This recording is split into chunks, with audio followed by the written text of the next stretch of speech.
Hello दोस्तों, मैं सुबेद कुमार पटेल आप सभी का आपके अपने YouTube चैनल एसकेपी क्लासेस में स्वागत करता हूं।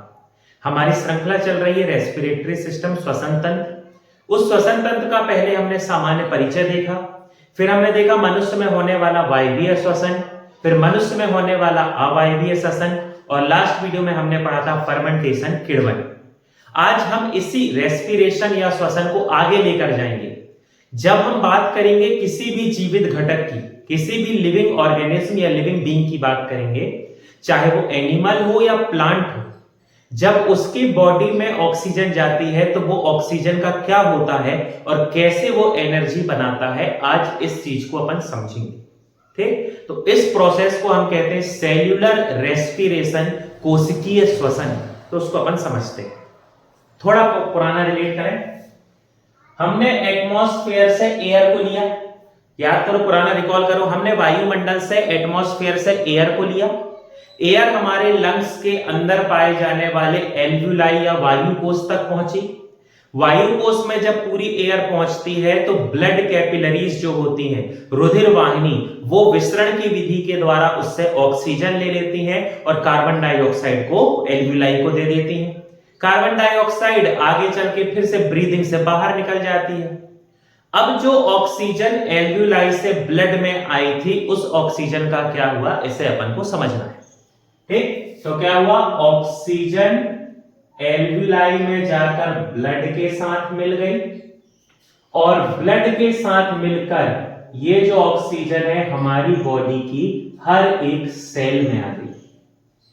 जब ऑक्सीजन शरीर की हर एक सेल में आएगी तो यहां पर एक प्रोसेस होती है जिसे कहते हैं सेल्यूलर रेस्पिरेशन। हिंदी में इसे अपन कहेंगे कोशिकीय, सेल्यूलर कोशिकीय रेस्पिरेशन क्या हो जाएगा, श्वसन। सीधी सी बात है, जब ऑक्सीजन कोशिका में आ गई तो अब आगे की जो प्रोसेस है वो कोशिका के अंदर ही होगी, इसलिए उसे अपन कहते हैं कोशिकीय श्वसन। ये जो कोशिकीय श्वसन की प्रक्रिया है ये ऐसे डायरेक्ट नहीं होती, इसमें बहुत सारे स्टेप होते हैं। तो वो जो स्टेप होते हैं उनका एक साइकिल होता है, चक्र होता है जिसपे वो होता है, उनका अपन थोड़ा देखते हैं कैसा क्या है। तो ग्लाइकोल, यदि अपन बात करें सेल्यूलर रेस्पिरेशन की, तो इसके स्टेप में पहला स्टेप आता है ग्लाइकोलिसिस। ग्लाइकोलिसिस, थोड़ा आप इसको रिलेट कर सकते हो लिसिस, लाइसिस जिसे आप कहते हैं लाइसिस। लाइसिस का मतलब होता है टूटना और ग्लाइको का टर्म लिया गया है ग्लूकोज से। जब ग्लूकोज टूट जाए तो वो होता है ग्लाइकोलिसिस। ग्लाइकोलिसिस की प्रोसेस होने के बाद सेकंड स्टेप होगा, उसे कहते हैं क्रेब्स साइकिल, या वो कहलाता है क्रेब्स चक्र। ग्लाइकोलिसिस के बाद सेकंड जो होगा वो होगा क्रेब्स साइकिल, और सबसे लास्ट में जो तीसरा होता है उसे कहते हैं ईटीएस। ईटीएस का मतलब होता है इलेक्ट्रॉन ट्रांसपोर्ट सिस्टम। ठीक, अभी अपन पढ़ रहे हैं थोड़ा डिटेल। देखिए, ग्लाइकोलिसिस, क्रेब्स साइकिल, ये सब बहुत बड़ी प्रोसेस होती है, बहुत लेंथी, 10 स्टेप होते हैं। ग्लाइकोलिसिस में टोटल 10 स्टेप रहते हैं, 10 चरण, और 11 कंपाउंड होते हैं, 11 यौगिक होते हैं। फिर इसी प्रकार से क्रेब्स चक्र की यदि बात करें तो 10 स्टेप होते हैं और 11 कंपाउंड होते हैं, 11 उसमें यौगिक होते हैं। ग्लाइकोलिसिस और क्रेब्स साइकिल की जब प्रोसेस होती है तो वहां पर जो हाइड्रोजन आयन बनते हैं, जो इलेक्ट्रॉन बनते हैं, वो आगे चले जाते हैं ईटीएस में, और फिर बनती है कार्बन डाइऑक्साइड और वाटर। ये प्रोसेस होती है। प्रोसेस बहुत लेंथी होती है, अभी अपन पूरी डिटेल वाली प्रोसेस नहीं पढ़ेंगे। ठीक, अभी अपन कैसी प्रोसेस पढ़ेंगे, एग्जाम ओरिएंटेड, जो पेपर में आएगी कि ग्लाइकोलिसिस में क्या हुआ, कैसी क्या कहानी थी, किसे कहते हैं ग्लाइकोलिसिस। ठीक, और वैसे क्रेब्स चक्र और ईटीएस। बाकी उसकी डिटेल वीडियो कभी जैसे कोई टारगेटेड बैच नीट का अपन चलाएं, पीएनएसटी का, तो फिर उसको अपन डिटेल में पढ़ेंगे। ठीक, तो कोशिकीय श्वसन के 3 चरण हैं, ग्लाइकोलिसिस, क्रेब्स साइकिल और इलेक्ट्रॉन ट्रांसपोर्ट सिस्टम। एक एक करके हम इसे पढ़ना चालू करते हैं। ठीक, तीनों को ही अपन क्या कहेंगे? सेल्यूलर रेस्पिरेशन, कोशिकीय श्वसन। तो अब इसको थोड़ा आप समझें। सबसे पहले अपन देखते हैं रेस्पिरेशन, श्वसन। तो क्या है कि हमारी सेल में जो ग्लूकोज है C6H12O6, ये ग्लूकोज ऑक्सीजन के साथ रिएक्ट करेगा, वही ऑक्सीजन जो अभी एल्विलाई ऑक्सीजन ब्लड लेकर आया। फॉर्मेशन हो जाएगा कार्बन डाइऑक्साइड प्लस वाटर, और ग्लूकोज का एक मॉलिक्यूल हमें देगा 38 ATP। ठीक, इसी कहानी को, ये जो होती है ना, ग्लूकोज के पास ऑक्सीजन आई और कार्बन डाइऑक्साइड, वाटर और एटीपी बने, इसी को अपन को कहते हैं सेल्यूलर रेस्पिरेशन। ठीक, तो देखो ये जो एटीपी फॉर्मेशन है, एटीपी का निर्माण होता है ग्लाइकोलिसिस और क्रेब्स साइकिल में। पॉइंट समझेंगे? एटीपी जब ऊर्जा बन रही है तो वो ऊर्जा बनती है ग्लाइकोलिसिस और क्रेब्स साइकिल में। इलेक्ट्रॉन ट्रांसपोर्ट सिस्टम का ऊर्जा बनाने में कोई योगदान नहीं। ठीक, जब श्वसन में कार्बन डाइऑक्साइड बनती है तो ये पूरी की पूरी कार्बन डाइऑक्साइड मुक्त होती है क्रेब्स साइकिल से, क्रेब्स चक्र से। इस समय इलेक्ट्रॉन ट्रांसपोर्ट सिस्टम और ग्लाइकोलिसिस का कोई काम नहीं है, वो कोई कार्बन डाइऑक्साइड मुक्त नहीं करेंगे।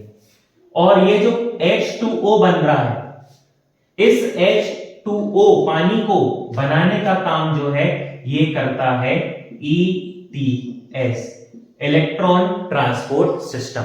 बहुत लॉजिकल बात है ये, आप इस बात को दिमाग पर बिठा लें कि जब श्वसन की प्रक्रिया होती है तो जो एनर्जी बनती है उसको ग्लाइकोलिसिस और क्रेब्स साइकिल दोनों मिलकर बनाते हैं।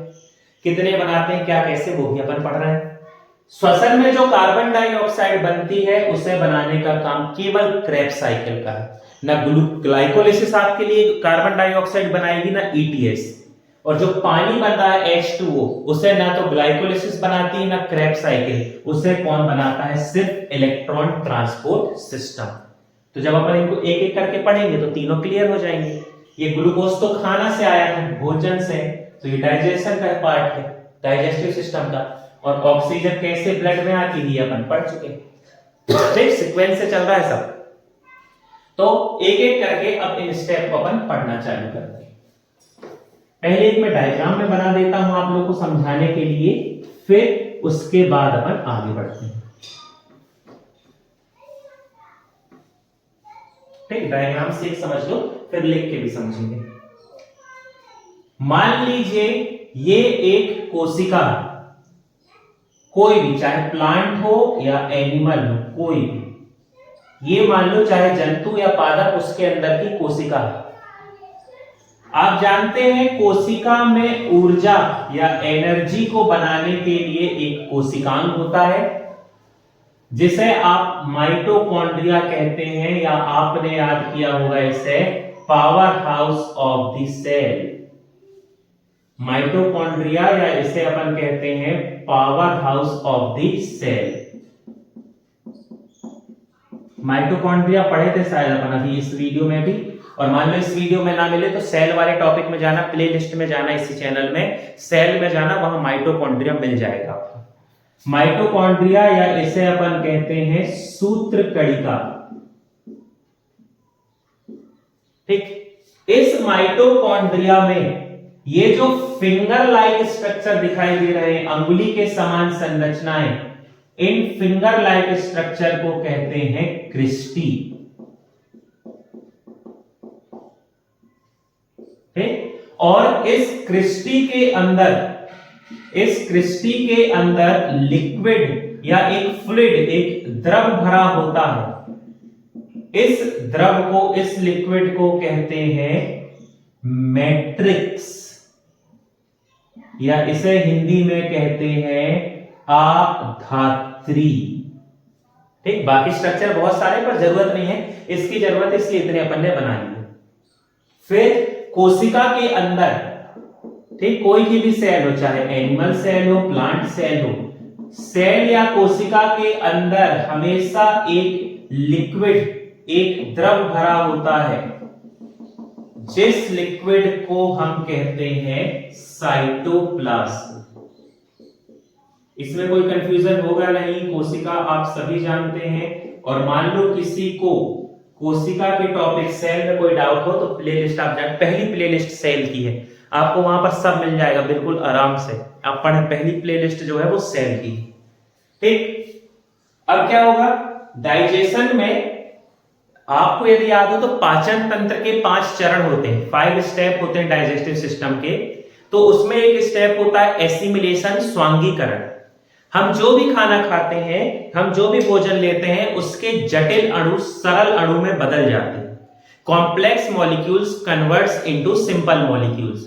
तो हमने किसी भी रूप में कार्बोहाइड्रेट को लिया, जैसे हम स्टार्च खाते हैं, माल्टोस खाते हैं, लैक्टोस खाते हैं, सुक्रोज खाते हैं, ये सभी स्टार्च लास्ट में ग्लूकोज में बदल जाते हैं, उसे अपन कहते हैं डाइजेशन। अब वो जो ग्लूकोज था वो हमारे शरीर की हर एक सेल या कोशिका में पहुंच जाएगा, जिसे कहते हैं एसिमिलेशन या स्वांगीकरण। तो वहां तक डाइजेस्टिव सिस्टम था, अपन को कुछ नहीं करना। उस एसिमिलेशन या स्वांगीकरण से क्या हुआ, ग्लूकोज सेल के अंदर आ गया, ग्लूकोज सेल के अंदर आ गई स्वांगीकरण से, और रेस्पिरेशन की प्रोसेस से ऑक्सीजन को लेकर आ गया है ब्लड।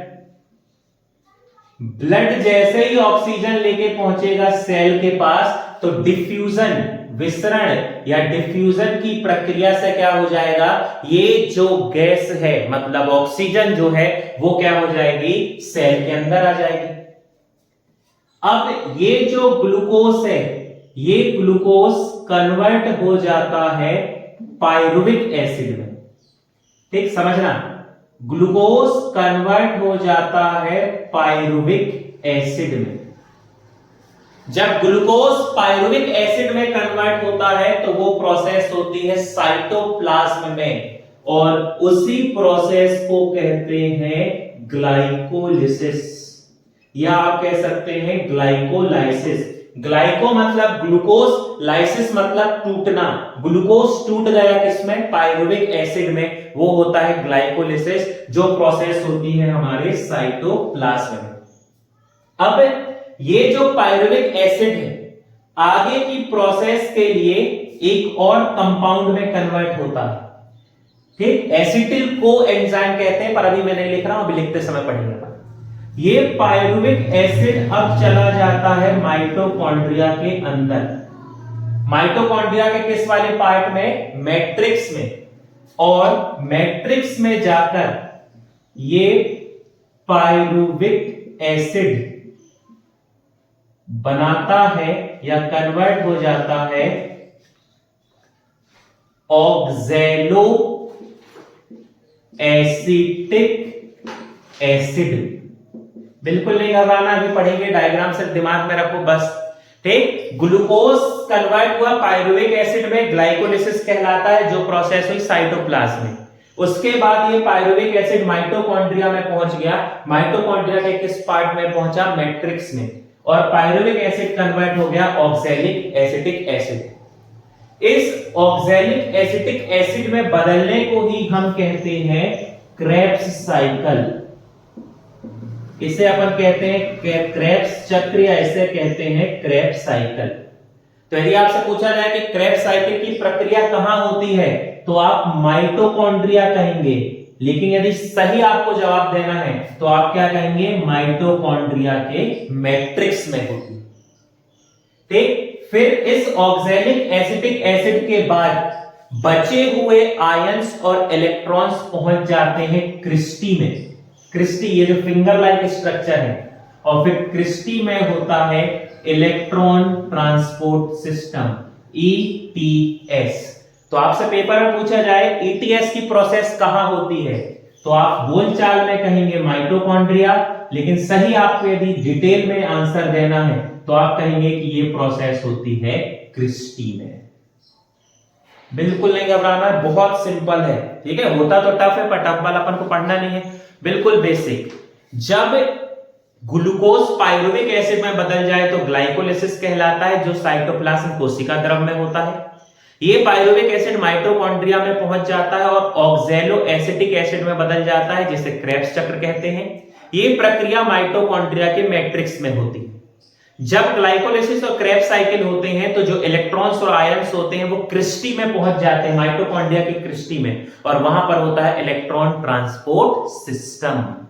और पुराने वाले फ्लो चार्ट से भी रिलेट करो तो ग्लाइकोलिसिस की प्रोसेस में एनर्जी बनती है, क्रेब्स साइकिल में एनर्जी और कार्बन डाइऑक्साइड बनती है, और वाटर या पानी बनाने का काम किसमें होता है, ईटीएस में। ठीक, तो उम्मीद है ये तीनों आप यहां पर समझ गए होंगे।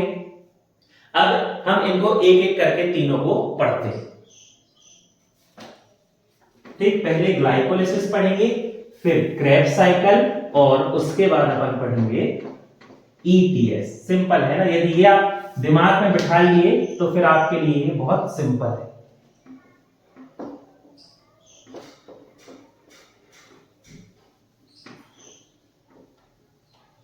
चलिए, तो अब अपन हेडिंग डालते हैं ग्लाइकोलिसिस। ठीक, एक एक करके पढ़ेंगे भाई। फर्स्ट स्टेप अपन पढ़ रहे हैं ग्लाइकोलिसिस। ग्लाइकोलाइसिस भी कह सकते हैं आप, या ग्लाइकोलिसिस। ठीक, चलिए बेसिक से अपन इसकी शुरुआत करते हैं। तो ग्लाइकोलिसिस की सबसे पहले अपन देखते हैं डिस्कवरी। डिस्कवरी या इसकी अपन देखते हैं खोज। यहां से भी क्वेश्चन बनता है, इसलिए ये जो ग्लाइकोलिसिस है, इस ग्लाइकोलिसिस की खोज 3 साइंटिस्ट ने मिलकर की। साइंटिस्ट का नाम है एम्बडेन, मेयरहॉफ और पार्नस। ठीक, साइंटिस्ट का नाम है एम्बडेन, मेयरहॉफ और पार्नस। अब ये साइंटिस्ट के नाम आपको इसलिए याद रखना है क्योंकि यहां से एक क्वेश्चन बनता है कि ग्लाइकोलिसिस को किस नाम से जाना जाता है। तो ग्लाइकोलिसिस का एक और नाम है ईएमपी पाथवे। तो ईएमपी पाथवे क्यों कह रहे हैं? ई से एम्बडेन, एम से मेयरहॉफ और पी से क्या हो जाता है, पार्नस। एम्बडेन, मेयरहॉफ, पार्नस ने इसकी डिस्कवरी की है, इसलिए ये है ईएमपी पाथवे। ईएमपी पाथवे बहुत अच्छे से याद होना चाहिए, कंफ्यूज नहीं हो जाना। ठीक, फिर अगला पॉइंट, ग्लाइकोलिसिस की प्रोसेस कहां होती है? तो ग्लाइकोलिसिस की प्रोसेस होती है साइटोप्लाज्म में। ये प्रक्रिया होती है कोशिका द्रव। ठीक, अगला, इस प्रक्रिया में क्या होता है, किसको हम ग्लाइकोलिसिस कह रहे हैं? तो ग्लाइको मतलब ग्लूकोज, लिसिस मतलब टूटना। तो इसमें जो ग्लूकोज है ये टूट जाता है किसमें, पायरुविक एसिड में। अब यहां से एक पॉइंट समझो, ग्लूकोज है C6H12O6, मतलब ग्लूकोज में कितने कार्बन है? C6 6 कार्बन, ग्लूकोज 6 कार्बन वाला कंपाउंड है। और पायरुविक एसिड होता है C3H4O3, कितने कार्बन है? 3। तो पायरुविक एसिड कितने कार्बन वाला एलिमेंट, कंपाउंड है? 3 कार्बन वाला। तो जब ग्लाइकोलिसिस की प्रक्रिया होती है तो ग्लाइकोलिसिस की प्रक्रिया में ग्लूकोज जो 6 कार्बन वाला कंपाउंड है वो 3 कार्बन वाले कंपाउंड में टूटता है। तो आप लॉजिक लगाओ, ग्लूकोज 1 6 कार्बन वाला है तो 3 कार्बन के कितने बनेंगे? जब ग्लूकोज एक मॉलिक्यूल है 6 कार्बन वाला तो 3 कार्बन के कितने मॉलिक्यूल बनेंगे? 2। तब तो यहां पर भी 6 कार्बन होंगे और यहां पर भी 3 दूनी क्या हो जाएगा? 6 कार्बन। तो 6 कार्बन वाला ग्लूकोज टूटकर 3 कार्बन वाले पायरुविक एसिड को बनाता है, वो प्रक्रिया होती है ग्लाइकोलिसिस। अब यदि अपन ग्लाइकोलिसिस की बात करते हैं तो ग्लाइकोलिसिस वो प्रक्रिया होती है जिसमें ऊर्जा का निर्माण होगा। अब ऊर्जा का निर्माण कैसे होता है, इस कॉन्सेप्ट को समझें। देखो, आपसे पूछा जाएगा क्वेश्चन कि ग्लाइकोलिसिस की प्रक्रिया में कुल कितने एटीपी का निर्माण। ठीक, तो आपको यहां पर लॉजिक समझना है। ठीक, यहां पर 2 टर्म रहेंगे, उसको आपको समझना है। देखिए, पहला आपसे पूछेगा कि ग्लाइकोलिसिस की प्रक्रिया में कितने एटीपी का निर्माण होता है, निर्माण, या यहां पर पूछेगा फॉर्मेशन। तो आपका आंसर होगा कि जब भी ग्लाइकोलिसिस की प्रक्रिया में ग्लूकोज पायरुविक एसिड में बदल जाता है तो इस प्रक्रिया में कुल 10 एटीपी का निर्माण होता है। ठीक, अब समझो एक पॉइंट। इस ग्लाइकोलिसिस के बाद अपन क्रेब्स साइकिल पढ़ेंगे, क्रेब्स चक्र। उस क्रेब्स साइकिल की प्रक्रिया में 30 एटीपी बनते हैं। ठीक, और यहां पर कितने एटीपी बन रहे हैं? 10। तो 30 और 10 कितने एटीपी हो गए? 40। जबकि हमें जो लाभ होता है वो कितने एटीपी का होता है? जब भी अपन रिएक्शन लिखते हैं तो ये लिखते हैं कि ग्लूकोज के एक मॉलिक्यूल से 38 एटीपी मिले। ठीक, अब यहां पर ऐड कर रहे हैं यदि ग्लाइकोलिसिस और क्रेब्स साइकिल तो कितने एटीपी लग गए? तो यहां पर अपन को लग गए कितने? 40 एटीपी। जबकि हमें मिल रहे हैं 38, तो 2 एटीपी कहां गए? समझना, जैसे किसी भी कार्य को करने के लिए ऊर्जा की आवश्यकता होती है, चाहे इस दुनिया में कोई मशीन हो या अपन हो। यदि कोई काम करना है तो हमें एनर्जी चाहिए, ऊर्जा की आवश्यकता होगी। ठीक, उसी प्रकार कोशिका को भी कार्य करने के लिए ऊर्जा चाहिए। अब कोशिका को बहुत सारे काम करना है, जैसे श्वसन ही करना है और उसको अपना सेल डिवीजन करना है, बॉडी में उसकी सेल की पूरी सेल बॉडी मेंटेन रखना, उसको बहुत काम है। तो उस काम को करने के लिए जो सेल होती है वो 2 एटीपी यूज कर लेती है। 2 ATP is used by cell. Cell ने 2 एटीपी का खुद उपयोग कर लिया कि भैया 2 एटीपी हमें दे दो, 10 बनाए हो, 2 एटीपी हमें दो तो हम हमारा कुछ काम कर सके। तो 2 एटीपी सेल ने रख दिया। तो जो नेट प्रॉफिट हुआ, जो कुल लाभ हुआ, वो हुआ है कितने? 8 एटीपी का। समझना, जो लाभ हुआ है वो कितने एटीपी का हुआ है? 8। बने थे 10 लेकिन 2 सेल ने यूज कर लिया तो हमें यहां पर मिले 8 एटीपी। तो इस प्रकार जब क्या होगा? क्रेब्स चक्र होगा तो 30 एटीपी बनेंगे और यहां पर 8 एटीपी बन गए और हमारे शरीर को कुल मिलाकर 38 एटीपी मिल जाते हैं ग्लूकोज के एक मॉलिक्यूल से। एक मॉलिक्यूल की बात कर रहे हैं, ग्लूकोज का एक मॉलिक्यूल टूटकर बना रहा है पायरुविक एसिड के 2 मॉलिक्यूल। और ये पायरुविक एसिड के मॉलिक्यूल अब कहां पर पहुंच गए? माइटोकॉन्ड्रिया में। माइटोकॉन्ड्रिया में ये पहुंचेंगे तो वहां पर होगी क्रेब्स साइकिल या वहां पर फिर चलेगी ईटीएस। तो उसके बारे में हम पढ़ेंगे नेक्स्ट वीडियो में। आज की वीडियो में इतना ही। यदि कोई विद्यार्थी ऐसा है जिसे लगता है कि उसे ग्लाइकोलिसिस डिटेल में पढ़ना है, पूरे उसके 10 जो स्टेप्स हैं और कंपाउंड, तो वो कमेंट सेक्शन में आप लिख दें। ये चैप्टर, ये टॉपिक रेस्पिरेशन होने के बाद एक मैं डेडिकेटेड वीडियो बना दूंगा आप लोगों के लिए, सिर्फ ग्लाइकोलिसिस के लिए, सिर्फ क्रेब्स साइकिल के लिए और सिर्फ इलेक्ट्रॉन ट्रांसपोर्ट सिस्टम के लिए, बिल्कुल डेडिकेटेड वीडियो। तो आप कमेंट सेक्शन में लिख सकते हैं।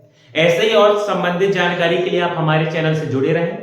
किसी भी प्रकार के कॉम्पिटिटिव एग्जाम की साइंस आप पढ़ना चाहते हैं तो वो आपको इस चैनल में मिल जाएगी। चैनल से जुड़ने के लिए आप सभी का बहुत बहुत धन्यवाद।